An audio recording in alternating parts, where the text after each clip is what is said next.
welcome. You're not going to give him anything else? No. That's just it. Huh? All right, we're going to redo it. We're going to redo it. No, that's good. No, keep it. Colleen, keep rolling. No, Rob, Colleen. What are we doing today?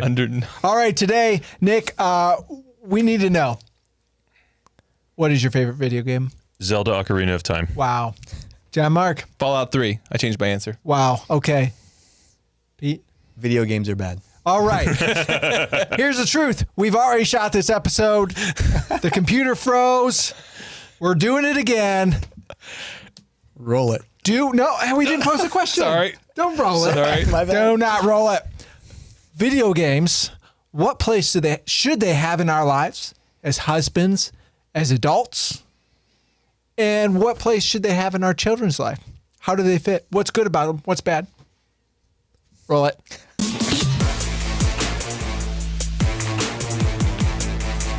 I don't know. Do you hear us?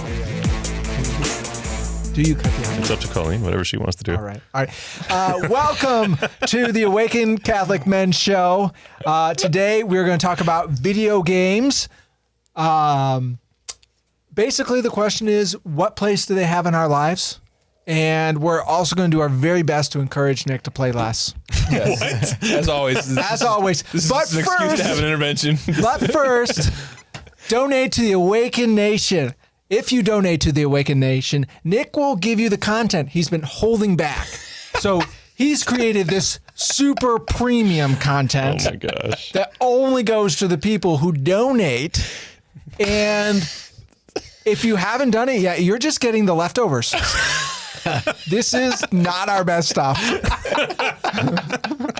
So donate to the AWAKEN Nation. Download the AWAKEN Catholic Oh my app. gosh. You can get it from the App Store, whether you have an iPhone, an Android. John Mark is literally in pain right now. These chairs are kind of tight. I can't move around very much. All right. Yes, so I mean, download this is so the app. good. Imagine how Right. much good the rest of it must be. Yes, there's so much better stuff. Believe me, this is the bottom of the rung. So, we're talking about video games today. Let's just start with questions so we can share a little bit about where we currently are with video games. Nick, can you tell me the place that they have in your life right now? Yeah. Right now, I miss... if I'm being super honest, like I miss some of the earlier years of my life that, there was time to be a child and do not much other than that. Just not because I wish I didn't have to do anything, but I just there was a freedom and kind of an innocence in a time of your life that you could approach life that way. But no, right now, there are times between things I'm doing, between work I'm trying to get done or now when I have time after work and kids are tied up, that I might sit down and I turn on the PlayStation and I sit there for maybe 15, 20 minutes trying to figure out what I'm going to play. And then I'm just I guess I'm not going to play any PlayStation right now because nothing sounds appetizing because all I'm actually thinking about is what do I need to get done or, It's so interesting. Yeah. That phenomenon is just interesting. Oh, like picking a movie, it's the same way. Yeah. How do I waste my time? It's more about the watching idea TV? of watching a movie or playing a game. You remember a time when you were just desperate for this particular avenue of release. Yeah. And then it's just different. Now it's not fulfilling in the same way. Yeah. I don't know. It's interesting phenomenon. I have the same thing. Yeah. John Mark, tell me. Hold on, wait. Before we move on, okay. What you just said, it struck me it's almost as though, and maybe this is off base, but that's what this show is for. Probably. One of the things that people find in video games is something to satiate their hunger for adventure. And I almost feel as though part of what draws me to them less now is I honestly find so much adventure in real life that I maybe don't have the same vacancy for that need that I maybe have had for a lot of the rest of my life. Mm-hmm. And so I don't know, that just kind of dawned on me as you said what you just said a second ago, but anyways, as you were, Rob. Mm-hmm. As I was. John Mark, where do they fit in your life? Video games. I don't end up playing very many video games these days. I have a lot of, so I played a lot when I was younger. I don't have a lot of time now, but around my family, around my immediate family and my kids, a lot of family members do play video games, so my kids are exposed to it. And so my plan, my sort of strategy has been, I have introduced some mostly kind of old-fashioned video games into our family. But what I've tried to do is keep them in a very specific place, because what I'm trying to figure out is how do I navigate the extremes of just like leaving them out completely, because my kids will still have them in other people's lives. So I want them to develop the habits, like good habits related to them. But how do I navigate between just leaving them out completely versus doing what I did when I grew up, which is as soon as I got access to them, for at least a period of time, for so many years, I didn't really have any virtue related to them. I just would play way too much. I'd kind of binge on them. And I've come out of that, but I don't think it was necessarily because I developed virtues. I think I just got too busy. So I'm trying to figure out how now, Brown Cow, to, I don't know, have my kids develop some virtues in relationship to things like movies and video games and those kinds of things. Yeah. Nick, would you like to respond to him calling you a brown cow? We're going to move on from that. I'm a big fan of brown cows. That's a compliment. Now, Pete, I heard that you weren't actually that good at NCAA football. I heard that too. Yeah, it actually, a lot of people have said that. So, Oh my gosh. can you just tell us a little bit about video games in your life? What do they mean to you? So growing up with Rick Coleman, Rick, if you're watching the show, I remember hours I used to spend playing sports video games in particular. And those are great childhood memories, like playing and connecting with friends and everything. Sophomore year at John Carroll University, I was the NCAA championship champion there in Miller Hall there at John That goes Carroll. against everything I thought would have been true about you. I think for me, when I think of this question today, especially being so busy, there's a need for men in particular to have leisure in our lives. And I think that's really important and healthy because, gosh, there's so many responsibilities we have as men to be the spiritual leaders of our household that it's also important that we stay balanced. We work out and we stay balanced in all the areas of our lives. And I don't think there's anything inherently wrong with video games. I think they're actually fascinating. Actually, I would like to play more video games, but I don't play them at all anymore, only because I feel like they're a lower form of leisure versus the other opportunities we have to get outside, to experience nature, to experience playing with our kids, whether it's in the snow or whatever it may be, even in the dark winter that we're in right now. So I choose not to play them because I think there's better ways to spend our time and there's more leisurely ways to spend our time than diving into video games.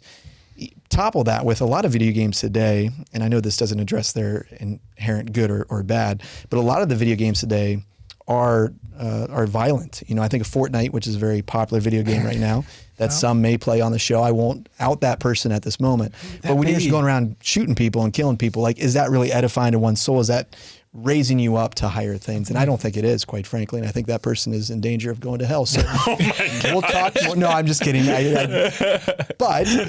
But I think everything on this universe does lead us closer to God or farther away. And so we have to be careful as what we take in, whether it's video games or what we're watching on TV. So I think there is a prudent question to ask as far as what we're participating in as well. Yeah, well, I think we're all in danger of going to hell, right, Pete? We are. Ooh, So no one's above that. No one's above that. No one's above it.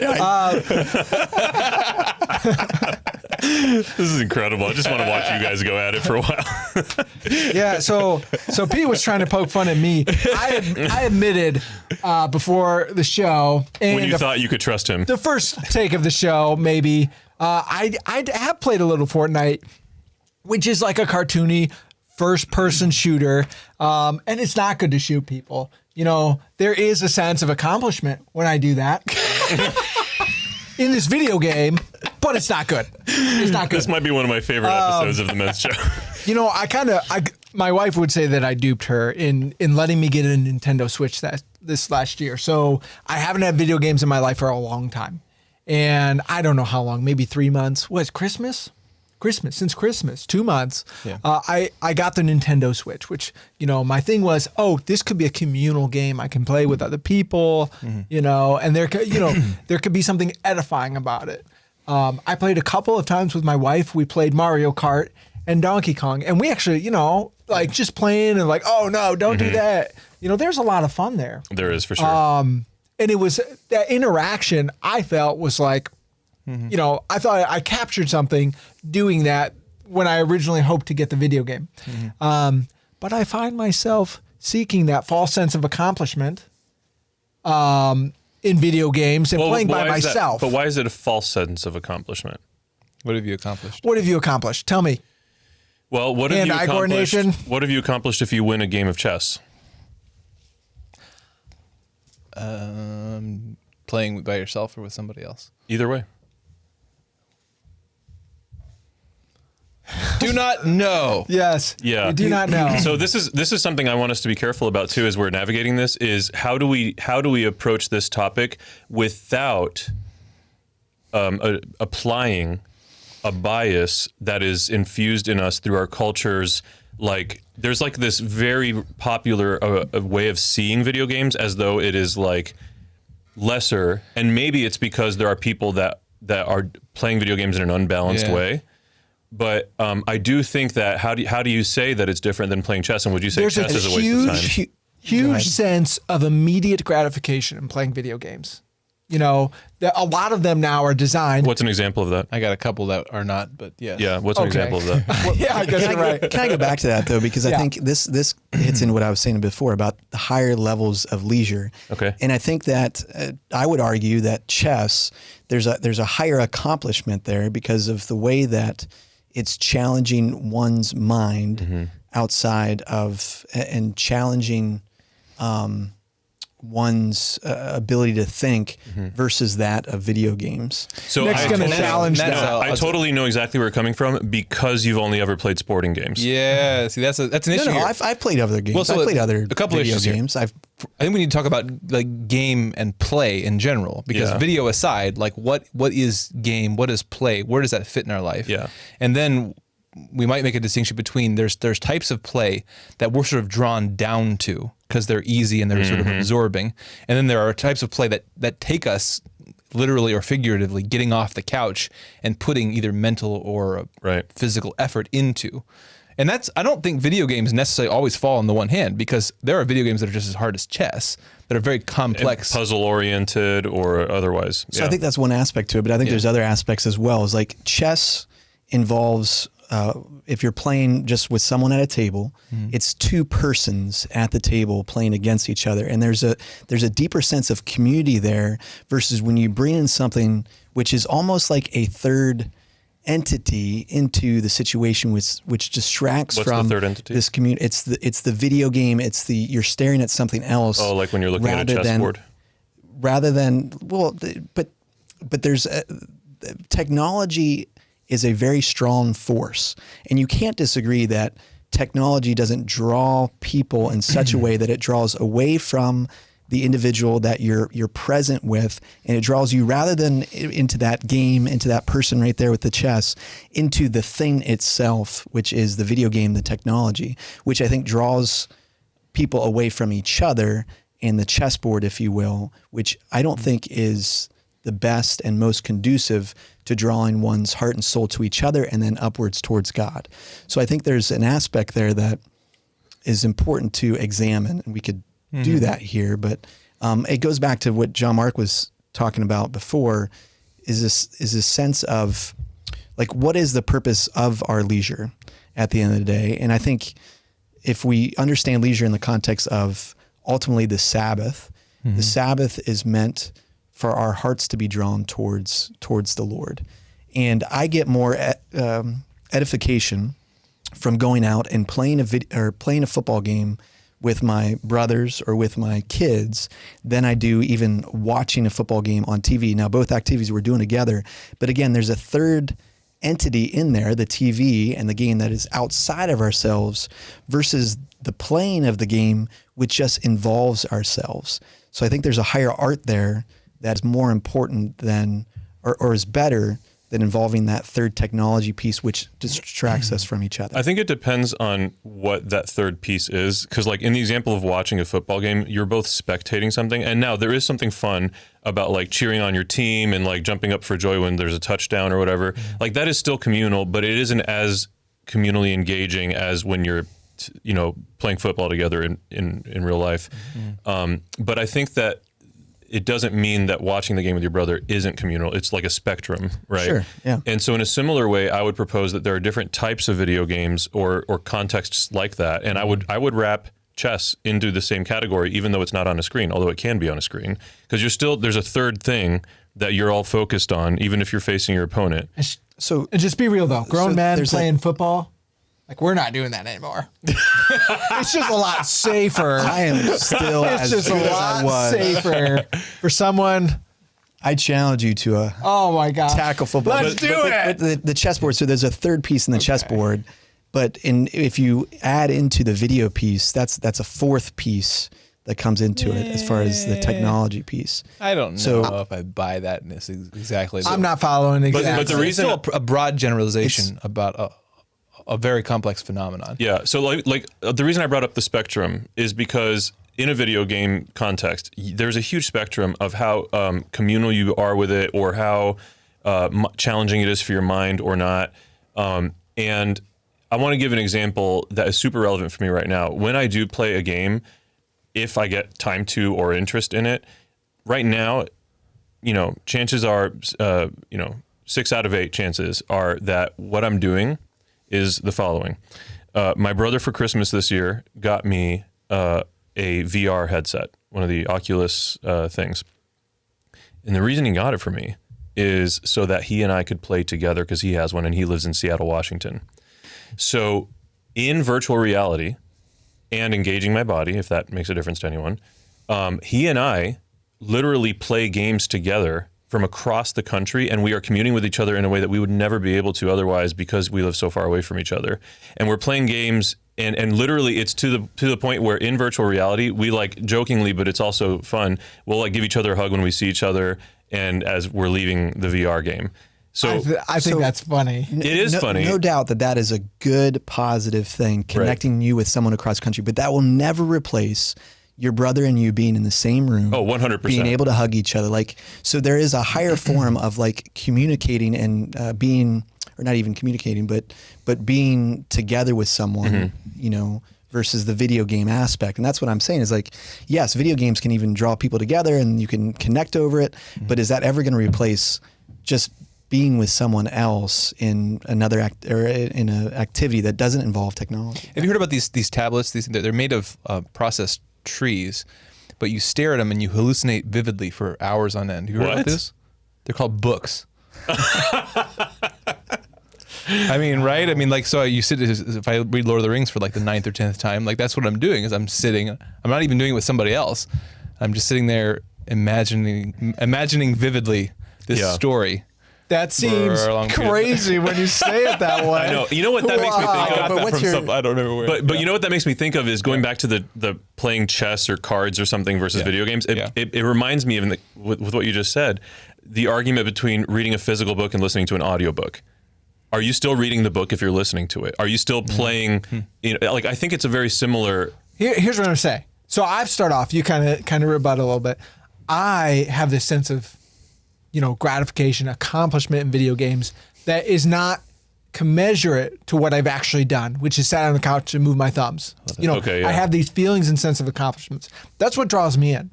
That's how video games possess me, which I feel like is not good. And it puts me in a way where I'm acting in my lower natures. I'm refining my skills, but I'm not living, I don't know. I don't feel like I'm as present. Yeah. But there's another dynamic to it too. It's a new form of entertainment. It isn't just activity. So I love when I have in my past gotten really into a video game. A lot of 9 times out of 10, it was some really epic fantasy story that was a different mode, a different medium through which to receive and participate in a story. So instead of just reading about a character, I am that character going through that journey, and just it's being transmitted to me in a different form. But the issue comes is when we allow that, when we're there, and we allow that to supersede other things that are more important 100%. in our lives. So we're going to throw in the word Prudence. Oh, Oh, Take sorry, it that's not my away. line. That's John Mark's line. Okay, Yeah. well, so here's what I was thinking. Like, so one thing I want to go back to what Peter was saying earlier is that one thing we can say about video games. I think there's more nuance than sometimes is put in here. But By Peter. No, I'm looking at him, and that's what I mean. Very black and white in my no, world. but certainly what we agree with is that as a type, like video games tend to be the sort of thing that that exert an undue pull on you versus books. I mean, like we don't generally have that. I mean, some of us once in a while do. You know, like sneak off and read books, you know, in the closet, and our wives are looking for us to go do chores. But most of the time, Is that something that happens to you? Which of us does that? I got to read by the Only a virtues. couple times.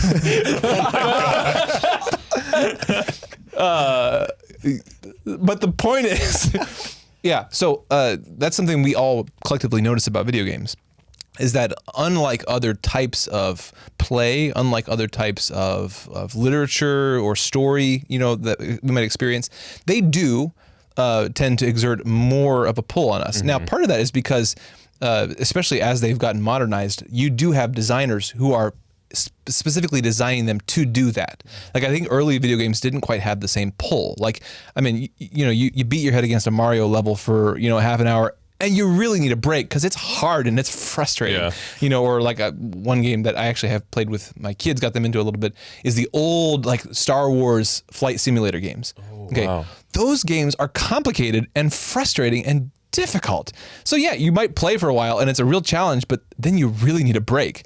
They don't have the same pull that like some of these modern games where they're designed so that you never actually get to the point where you feel like getting off of them. They're always drawing you deeper and deeper. So I think that is an issue here, that the modern ones specifically, but then the genre as a whole, the format, the medium as a whole, does exert more of a pull. Now, I don't think that pull makes it all bad, but it means that to be prudent with it, you have to recognize that, okay, like again, whether it's video games or books, that the pull shouldn't be what determines how I use this in my life. Like, it has to be submitted to prudence. You know, That's huge. Do books have a place in my life? Yes. Well, what about like fiction books that aren't necessarily like very directly spiritually, you know, like I'm not reading spiritual works, I'm just reading a fun fiction or sci-fi book or whatever. Does it have any place in my life? Well, yeah, it could. It could be a perfectly fine form of leisure. But I have to set the pull aside and decide, no, what's the place in my life for this? And then if it has a place, I have to put it in that place and keep it in that place. And whatever pull it's exerting on me has to be a side issue, I would say. Outside of the poll, though, would you say that reading a book is better for one's soul versus playing a video game? Which book and which video game? And Yeah. who am I playing the video game with? And where, what day? Assuming that both video games are, or both a video game and book is, well, The Lord of the Rings. The video games are never very good. Okay. Wait, have you So the played book. Shadow of Mordor? No, I have not. Okay, it's actually good.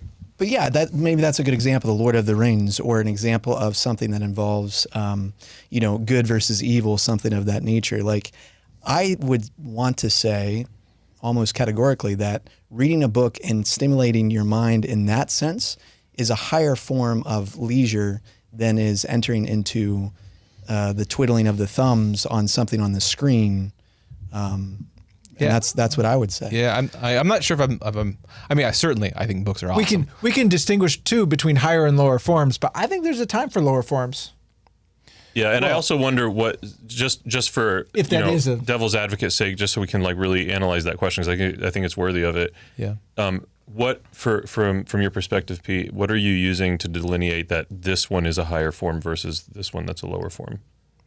I think there's a couple different aspects to it. One would just simply be would start with the mental, like how are you engaging the brain? And we do know that technology does change the brain in such a way that it can be very addictive. The second way I would distinguish would be the spiritual sense, like what is it doing to your soul? Is it drawing the soul towards God, or is it not drawing the soul towards God? So I think those are two aspects of it. There might be more that are important to examine, but in those two ways, I would want to argue that, and I don't know if I could do succinctly here enough, but that reading a book, reading the written word, is better for the brain and the soul than is entering into a world of fantasy in the context of the video game. Can I ask about an analogy? Because you just mentioned, Rob, because you think there is a place for some of the lower forms. So let's consider an analogy on the level of food. I often tell my kids that, okay, you like to watch TV, that's great, and that's fine, but TV is to books what junk food is to healthy food. Now, we still have unhealthy food sometimes. Like sometimes we have cake, or sometimes, we have, tonight's a special night, we're going to watch a movie and have a bag of chips. I feel like the analogy is very similar. The question is there, because like, are we willing to say on this aspect of life, there is never a place for anything that is lower in favor of something higher? Is that true in food? Is that true in books? Is that true in activity as a whole? He only eats vegetables. No, but I think that's a perfect analogy, because even if you consider how books are developed versus how games are developed, when you have an author developing a story, it's all about the story. They're not factoring in like, okay, I have to give the reader of this book a dopamine response that is triggered by this moment of like they're thinking about the story. Yeah, but if they write a boring story, okay, whatever, you're gonna put that book down. But I'm just saying, and then in contrast, with the game development, like we talked about earlier, the addictive elements, like they're very much thinking about what does it sound like when they collect this coin that triggers a dopamine response that makes them want to collect more coins. They are thinking very similar to the potato chips or the junk food. Like, how can we get them to love this candy or this junk food? Well, I guess again, my point is, is there a place? Sorry, I keep coughing here. Is there a place for food that's not necessarily poison? Again, the analogy to something that's actually bad for your soul, that really is like very immoral. Well, no, okay, we're not talking about poison on the level of food, but we're also not talking about like the healthy food that you're going to eat for your normal meals. Like we're talking about on a special occasion or in a certain time and place, you have some potato chips or you have a piece of cake. Is there a place for that in food? And does that analogy work for things like a fun sci-fi book or a video game? And you also mentioned the thing about a draw too, and how the draw, it doesn't determine it. And I would say, I think the draw... I really like cake. Yeah, but I think you can have the draw to cake, and that can lead you to cake, so long as you first submit it to reason. You say, well, I haven't eaten any junk food in a long time, and like, oh, it is a special occasion, or, or going to this person's birthday party, they're having cake, I'm going to have a piece of cake to celebrate them. But even the draw, I think the draw can happen before the decision. I'm only friends with you because you have birthdays and you have really great cake. Keep making that cake. Anyway. So I think there's an ideal, though, even in the midst of how we eat food or how we treat food in our lives, just like there's an ideal in how we spend leisure. And so, going back to Rob's opening question and monologue about the show is like, given now that we're dads and that we're husbands and we have this finite amount of time, like, how should we spend that time? And how should we spend that time as we seek leisure? And so maybe there was a time in our life where there was a place for those lower forms, but maybe it's time also to leave those things behind as we strive for the perfect ideal. And if St. Thomas Aquinas was living today, I'm not sure St. Thomas Aquinas would say, yeah, I'm going to spend a couple minutes here playing a video game. Can I add? So I think there's an ideal here, a saintly ideal that we want to shoot for. Can I add? I think another really important dynamic here is precisely in these examples we were talking about is oftentimes, again, so I might have a draw for cake, but I generally don't eat cake unless it's because I'm at a birthday party and that's what they're doing. So another dynamic here is that, well, so maybe we might decide this for ourselves. And this, I think most of us have here that in our lives individually, even though we might have played video games a lot in the past, most of us don't discern that there's a lot of space or any space for that right now. But we have other people that, well, for their sake, with them, as an activity with them, okay, I'll watch this movie or I'll play this video game. I mean, that might be the other dynamic here, that another weird, goofy example here, thinking about different types of content you might have in your household. My family has always loved the Far Side comics. Okay, are they the most edifying thing in the world? Are they high humor? Are they really intellectual stimulating? Well, no, but they're our thing. Like the Grodies have always liked them. My dad liked them. My grandpa liked them. I've shown them to my kids. We laugh about them now. There is something to be said for stuff that's not necessarily the best, but that does draw people together. It's not unedifying, it's not immoral, but it's something fun and goofy that's our thing. And maybe that, for me, in terms of video games, that's the place they have in my life currently, where I don't have time personally for them. Prudently, I don't see a place for me to go off and play video games with myself, but I do play them a little bit with my kids as a fun thing to do with them, or my brother, again, who's across the country, I get online and play a little bit with him. And those seem to be good uses of them to me. Rob and I, years ago, super early in each of our marriages, we actually got married the same year. Nope. Yeah, we did. Did we? Yeah, Nope. 100%. Nope. It was like the same year. It was me. What year did you get married?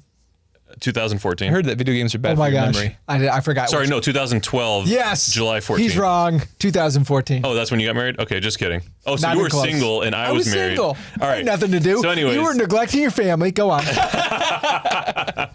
right. Well, the point is, neither one of us had kids yet, and we were working at the same parish, and there was like a week or two where you would come over to my house at something like 5:30 or 6 a.m. so that we could play a zombie game together before we went to work. And we did that almost like every day until we beat that game after like 1 or 2 weeks. I was getting my master's degree, so. Whatever.